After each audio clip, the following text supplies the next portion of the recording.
네, 오늘은 본문을 중심으로 해서 엘리 집에 내린 저주, 엘리 집에 내린 저주라는 제목으로 하나님 말씀을 나누기를 원합니다.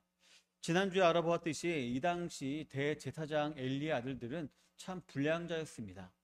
하나님께 드리는 제물을 스스럼 없이 탈취하며 제사를 경홀히 여김으로 하나님을 업신여겼고요. 또 회막 안에서도 거리낌 없는 죄악을 저지름으로 말미암아 하나님을 향한 두려움은 그 어디에도 없이 정말 무인격으로 행동하던 악한 자들이었던 것이었습니다. 그러나 이 아들들뿐만 아니라 그 아버지 엘리에게도 분명히 문제가 있었습니다. 더 적극적으로 그 아들들의 문제에 개입하여서 그들을 바른 길로 인도하려 하지 못하였고, 그저 말로만 그러지 마라, 나쁜 일이다 라고 정도로만 말을 했던 것이었습니다. 하나님보다 자녀를 더 사랑했던 것으로도 볼 수 있는데 그나마도 왜곡된 사랑이었던 것입니다. 아마도 엘리는 대제사장으로서 다른 사람들에게는 정말 단호하고도 엄하게 꾸짖기도 하고 권면도 했을 것입니다. 이는 1장에서 기도하는 한나를 향하여서 다짜고짜 네가 언제까지 취했겠느냐, 포도주를 끊으라 라고 말하는 장면에서 우리는 유추해 볼 수가 있습니다. 그러나 자신의 자녀들에게는 그러지 못했고, 제사장이었음에도 불구하고 불량자, 즉 하나님의 아들들이 아닌 벨리알의 아들들이라 불릴 정도로 그 아들들을 방치했었습니다. 어쨌든 이제 하나님의 심판의 때가 다가오고 있었습니다.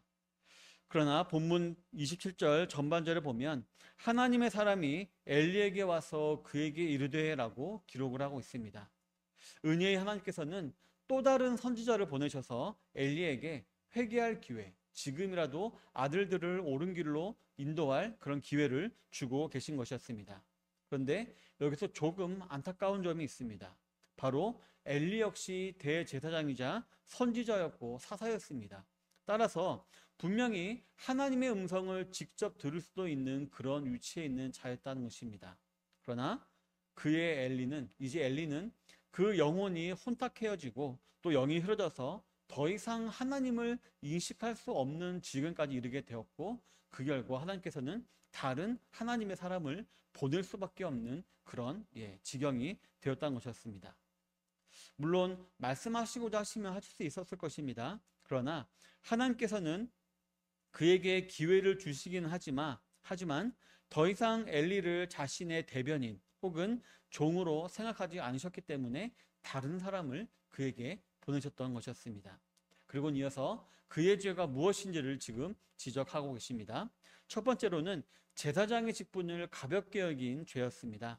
본문 27절부터 28절에 보면 여호와의 말씀에 너희 조상의 집 애굽에서 바로의 집에 속하였을 때에 내가 그들에게 나타나지 아니하였느냐, 이스라엘 모든 지파 중에서 내가 그를 택하여 내 제사장으로 삼아 그가 내 제단에 올라 분향하며 내 앞에서 에봇을 입게 하지 아니하였느냐, 이스라엘 자손이 드리는 모든 화제를 내가 내 조상의 집에 주지 아니하였느냐라고 기록을 하고 있습니다. 본문에 보면 하나님께서는 먼저 자신이 구별하여 세운 제사장 가문을 지금 언급하고 계십니다. 이스라엘 백성이 애굽을 나올 때, 즉 출애굽할 때에 특별히 아론에게 나타나셔서 그를 제사장 삼으시고 그 가문이 대대로 그 직분을 상속하도록 하셨다는 사실을 지금 말씀하고 계신 것입니다.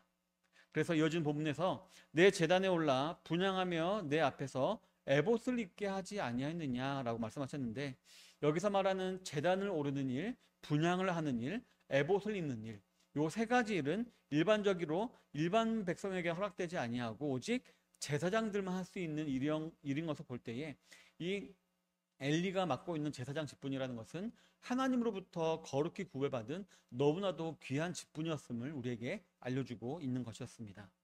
그 어느 누구나 마음 먹으며 할 수 있는 직무가 아니라 오직 하나님께서 택하신 그런 가문만이 감당할 수 있는 일로 쓰이는 특권이었다라는 것입니다. 그리고 너는 원래 이런 특권자였다라는 것을 지금 하나님께서 언급하고 계신 것입니다. 더 나아가 이 모든 일들은 다 하나님의 임재 가운데 행해졌던 일이었고, 제사장은 재물을 다루는 가운데 하나님과 사람 사이의 중보 역할을 하는 직분이라는 점에서 매우 진지하게 임해야 될 중요한 직분이었다는 사실을 또 다시 한번 상기시키고 있는 것이었습니다.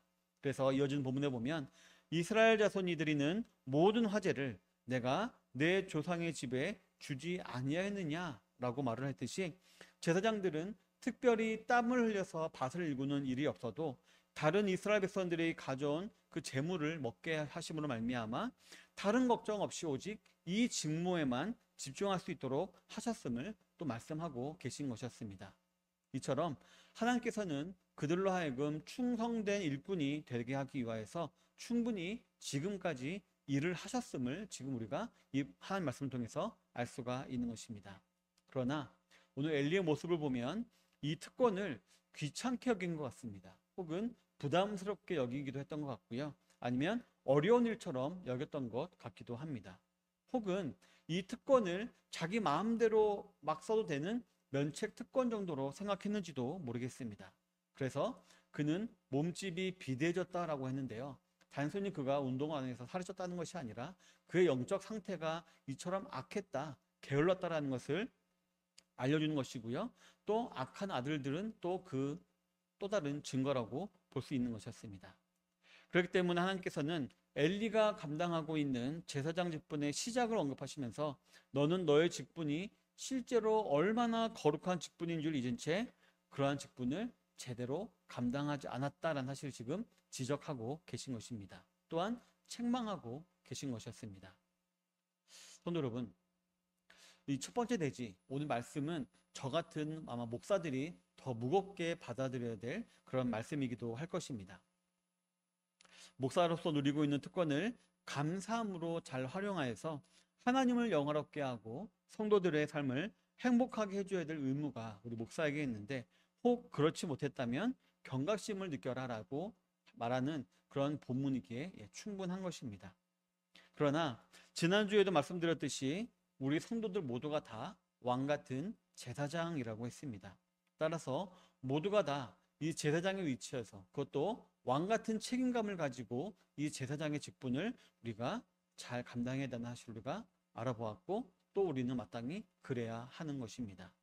따라서 모든 성도들은 하나님으로부터 받은 특별한 선택의 은혜, 특히 영적 제사장의 은혜를 상고해 볼 줄 알아야 하는 것입니다. 또한 만일 우리가 우리의 이 영광스러운 직분을 더럽히고 믿음을 배반한다면 이 직분은 우리의 죄를 더욱 가중시키며 또한 심판의 날에 우리를 더욱 참소하게 될 것이다라는 사실에 우리는 경각심을 느껴야 하는 것입니다. 여러분들이 은혜로 받은 구원, 게다가 먼저 은혜를 입은 자라는 책임감을 가지시고 죄인들을 주님께로 인도하기 위하여서 오늘도 노력하시는, 또 앞으로 삶도 노력하시는 모든 성도님들이 다 되시기를 바라겠습니다. 두 번째로 엘리와 엘리 아들들의 죄는 하나님보다 자신을 더 사랑한 죄였습니다. 본문 29절에 보면 너희는 어찌하여 내가 내 처에서 명령한 내 재물과 예물을 밟으며 내 아들들을 나보다 더 중히 여겨 내 백성 이스라엘이 드리는 가장 좋은 것으로 너희들을 살찌게 하느냐라고 기록을 하고 있습니다. 지난 시간에 알아보았듯이 엘리의 아들들의 회막 안에서의 악행은 정말 자자했습니다. 그 소문이 온 이스라엘에 자자했던 것이었습니다.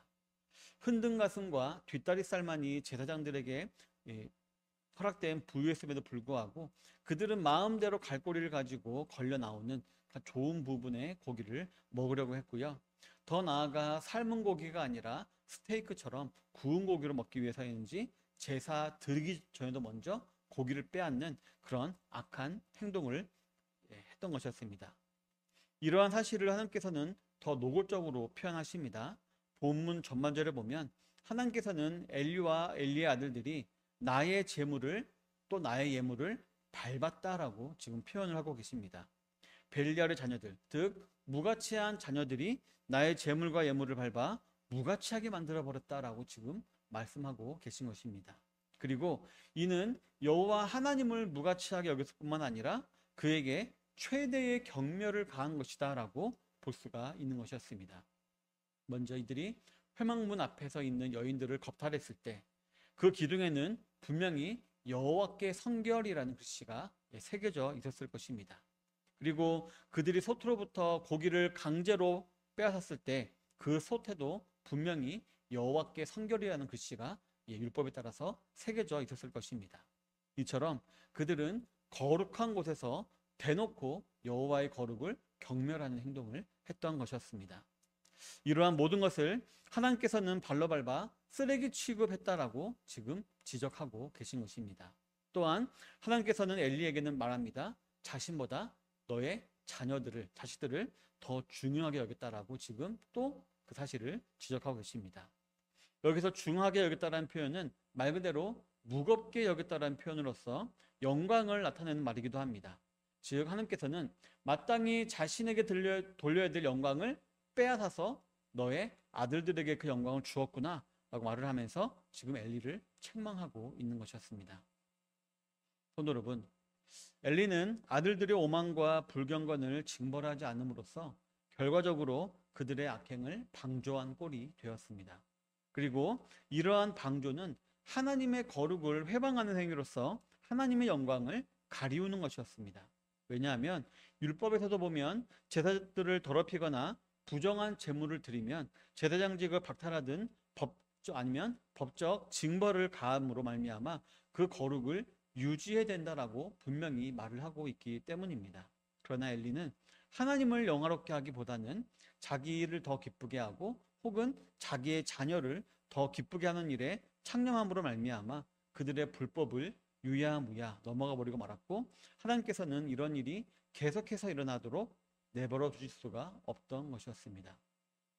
성도 여러분, 예배란 단어에는 그 대상에 합당한 가치와 영광을 돌린다라는 의미가 담겨 있습니다. 따라서 오늘 성경의 표현에 따르자면 예배는 우리가 가장 중하게, 가장 무겁게, 가장 영광스럽게 여겨야 하는 것이다라고 우리가 알 수가 있는 것입니다. 예전에도 말씀을 드린 적이 있는 것 같은데, 저는 예배를 드리는 자세는 적어도 상견례 자리와 마찬가지여야 한다라고 저는 생각을 합니다. 결혼하기 전에 부모님을 만나는, 상대 부모를 만나는 그 상견례 말입니다.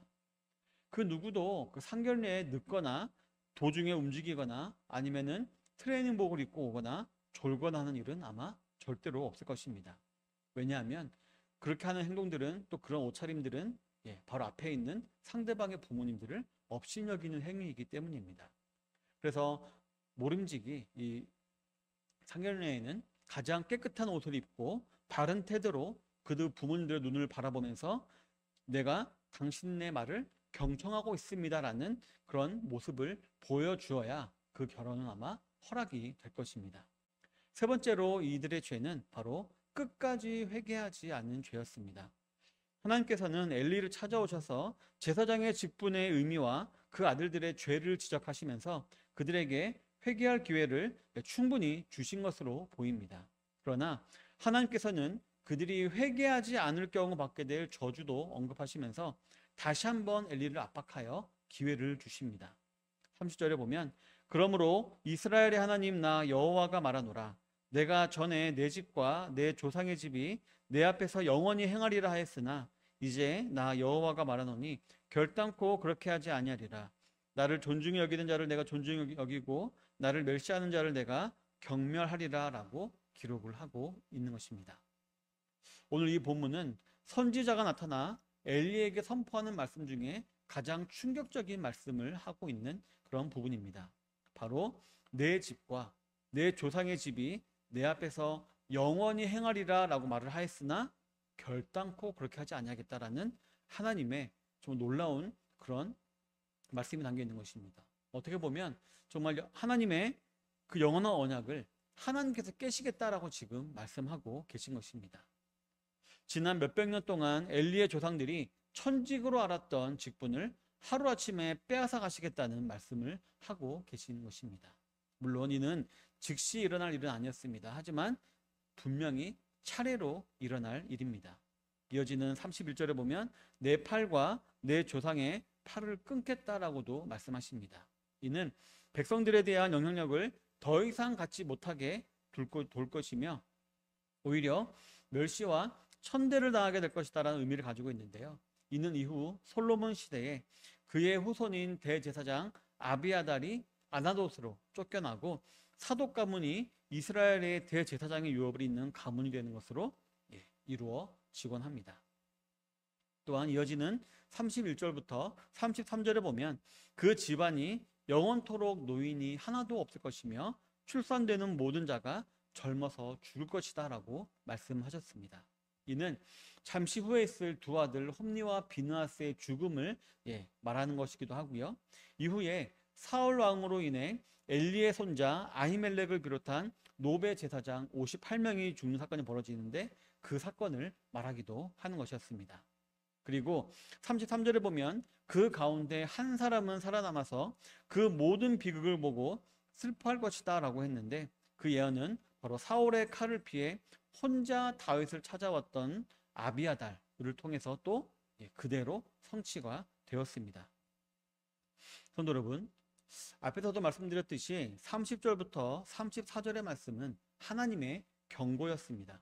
그런데 이 모든 경고가 그대로 이루어진 것을 통해 저 여러분들은 엘리의 아들들이나 이러한 경고를 듣고 회개하는 척도 아니다라는 것을 우리가 알 수가 있습니다. 따라서 성도 여러분, 오늘 하나님께서 이 본문 말씀을 통해서 경고하시는 것은 그대로 이루시겠다라는 의지도 있으시지만 이제라도 그제라도 회개하라라는 그런 속뜻도 담겨 있음을 우리가 기억해야 합니다.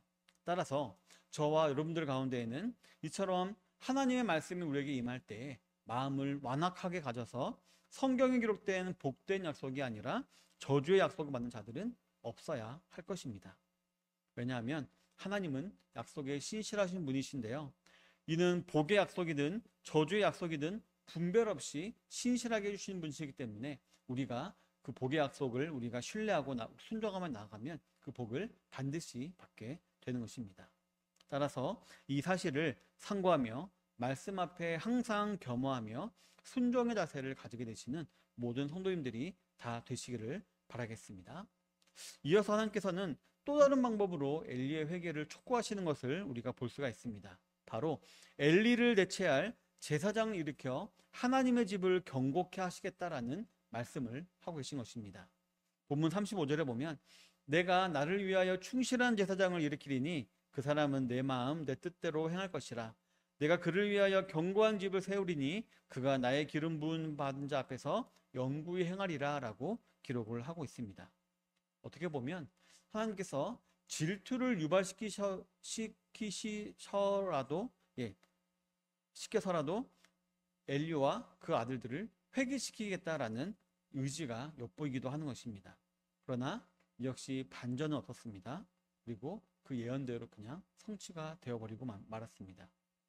훗날 솔로몬이 반역을 꾀한 엘리의 손자 아비아달을 아나도스로 추방하고 사독을 대제사장 가문으로 삼는 일이 그 일에서 이 일이 그대로 성취가 된 것입니다.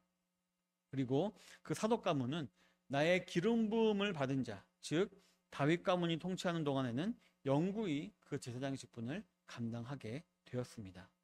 이처럼 엘리와 그 아들들은 끝까지 하나님 앞에서 회개하지 않아 이 모든 형벌을 다 당하였고 36절에 보면 엘리의 가문은 과거의 모든 영광을 잃은 채 궁핍하고 무능한 집안으로 전락해버렸음을 우리가 알 수가 있습니다. 사랑하는 성도 여러분, 저와 여러분들이 오늘 이러한 모든 예언이 성취된 것들 사이에서 주의 깊게 보아야 할 말씀은 바로 30절에 기록된 말씀입니다. 바로 나를 존중히 여기는 자를 내가 존중히 여기고 나를 멸시하는 자를 내가 경멸하리라 라는 말씀입니다. 혹시 불의 전차라는 영화를 보셨는지 모르겠습니다. 저도 보지는 못했는데 많은 이야기를 들어서 알고 있습니다. 1924년 파리에서 이제 올림픽이 열렸다라고 합니다.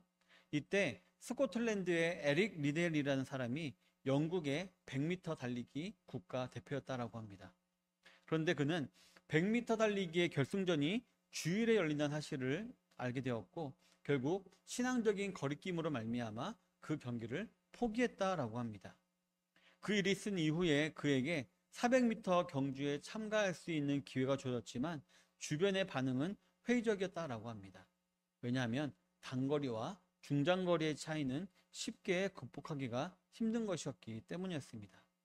그러나 그는 그 경기에 참여하기로 마음을 먹었고 경기장으로 떠나는 그에게 영국팀 마사지사가 조그마한 쪽지를 주었다라고 합니다. 그리고 그 쪽지에는 그 옛날 책, 즉 성경에는 누구든지 나를 존중하는 자는 내가 그를 존중하리라 라고 기록하고 있습니다. 항상 성공하기를 바랍니다 라고 적혀 있었다라고 합니다. 바로 오늘 본문 30절 말씀인 것입니다. 그리고 에릭 리델은 이 400m 경기에서 결국 세계 신기록을 세우며 금메달을 획득했다라고 합니다. 오늘 본문의 말씀과 꼭 맞는 예화라고 볼 수가 있는 것입니다. 성도 여러분, 저 여러분들은 무엇을 중하게 여기며 살아가고 계십니까? 하나님을 존중하고 하나님을 중요하게 여기며 하나님을 중하게 여기며 살아가고 계십니까? 아니면 엘리같이 자기 자신 그리고 자기의 자식들을 중하게 여기며 하나님을 멸시하고 계십니까? 이 질문이 중요한 이유는 바로 누구를 중하게 여기느냐에 따라 하나님을 믿느냐 믿지 않느냐가 갈리기 때문입니다. 즉 하나님을 존중하지 아니하고 자기 생각대로 행하는 것은 하나님을 향한 불신이다라는 것입니다. 이후 이어지는 사무엘서, 열왕기서, 역대기서는 하나님을 존중한 자와 하나님을 멸시한 자들의 현저한 차이를 노골적으로 기록하고 있습니다. 따라서 이러한 성경 말씀이 우리에게 도전이 되어야 할 줄로 믿습니다. 그래서 그 삶 가운데 항상 하나님을 가장 무겁게, 가장 중하게, 가장 영광스럽게 여기는 삶을 살아가시는 모든 성도님들이 다 되시기를 바랍니다. 항상 하나님 앞에서 그 말씀을 듣되 행할 수 있는 일은 순종, 행할 수 없는 일은 신뢰하시며 나아가시는 모든 성도님들이 다 되시기를 바라겠습니다. 그러할 때 내가 전전긍긍하며 내 것을 취하려고 할 때보다 더 큰 영광을 우리는 분명히 얻게 될 것입니다. 땄을지 안 땄을지 모를 100m 금메달보다 더 영광스러운 400m 세계 신기록과 금메달과 같은 놀라운 복을 받게 된 에릭 리델과 같이 우리가 믿음으로 순종했을 때 우리는 하나님 주시는 놀라운 복을 반드시 경험하게 되는 것입니다. 성도 여러분, 27절에 기록된 하나님의 사람, 즉 하나님의 말씀은 지금도 이 예배를 비롯한 모든 예배를 통해서 항상 우리에게 오고 있습니다. 오늘 말씀을 깊이 상고하심으로 말미암아 항상 말씀의 거울로 자신을 비추어 보고 잘못된 것이 있다면 회개하고 오직 하나님 말씀대로 행함으로 말미암아 저주가 아닌 하나님의 복과 은혜가 항상 충만한 그러한 복된 삶을 살아가시는 모든 속초 선양교 성도님들이 다 되시기를 주님의 이름으로 축원합니다. 기도하겠습니다.